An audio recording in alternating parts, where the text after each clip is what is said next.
સુરતના રાંદેરમાં પોલીસે સફળ ઓપરેશન હાથ ધરી મોબાઈલ સ્નેચિંગ કરતા આરોપીઓને મુદ્દામાલ અને વાહન સાથે ઝડપી પાડી કાયદેસરની કાર્યવાહી હાથ ધરી। સુરત શહેરમાં વધી રહેલા મોબાઈલ સ્નેચિંગના ગુનાઓ સામે કાર્યવાહી કરતા રાંદેર પોલીસે સફળ ઓપરેશન હાથ ધરી મોબાઈલ સ્નેચિંગના ગુનામાં સંડવાયેલા આરોપીઓને ઝડપી પડ્યા છે।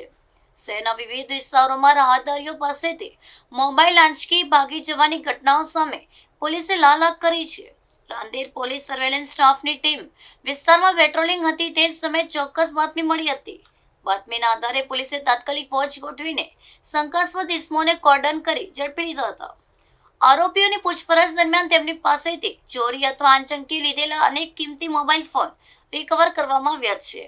આ ઉપરાંત ગુનામાં ઉપયોગમાં લેવાયેલું વાહન પણ પોલીસ દ્વારા કબજે કરવામાં આવ્યું છે। આરોપીએ રાંદેર સહિત આસપાસના વિસ્તારોમાં મોબાઈલ સ્નેચિંગની અનેક ઘટનાઓને અંજામ આપ્યો હોવાની કબૂલાત કરી છે। પોલીસે તમામ આરોપીઓ સામે કાયદેસરની ધોરણસરની કાર્યવાહી હાથ ધરીને વધુ તપાસ શરૂ કરી છે। પોલીસની આ ત્વરિત અને સફળ કામગીરીથી વાહન ચાલકોને રાહતદારીઓ ભારે રાહતનો શ્વાસ લીધો છે। ગુનાખોરી નાબૂદ કરવા માટે રાંદેર પોલીસે સતત સર્ચ ઓપરેશન અને પેટ્રોલિંગ ચાલુ રાખશે તેવી ખાતરી આપવામાં આવી છે। સુરત શહેરમાં મોબાઈલ સ્નેચિંગ અને મોબાઈલ ચોરીના ગુનાઓ અટકાવવા માટે respected CP sir, sector 2 sir અને ડીસીપી સરના સીધા માર્ગદર્શન હેઠળ રાંદેર પોલીસ સ્ટેશનની ટીમ દ્વારા ચોક્કસ બાતમીના આધારે અત્યારે જે અનડિટેક્ટ જે છે બે પોલીસ સ્ટેશન અશ્વિની કુમાર અને ઉત્તરાયણ એના બે આરોપીને પકડવામાં આવેલા છે।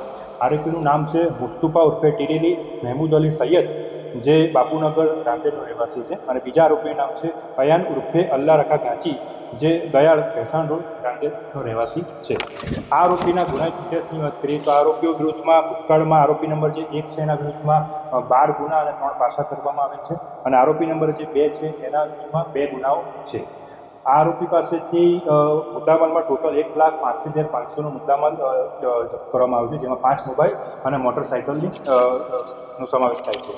આમની એમો એવી રીતે હતી કે આ આરોપી જે રોડ પર રસ્તા પર જે રાહદારી ચાલતા હોય એની પાછળથી બાઇક પર આવીને મોબાઈલ સ્નેચિંગ કરવાની આ લોકોની એમો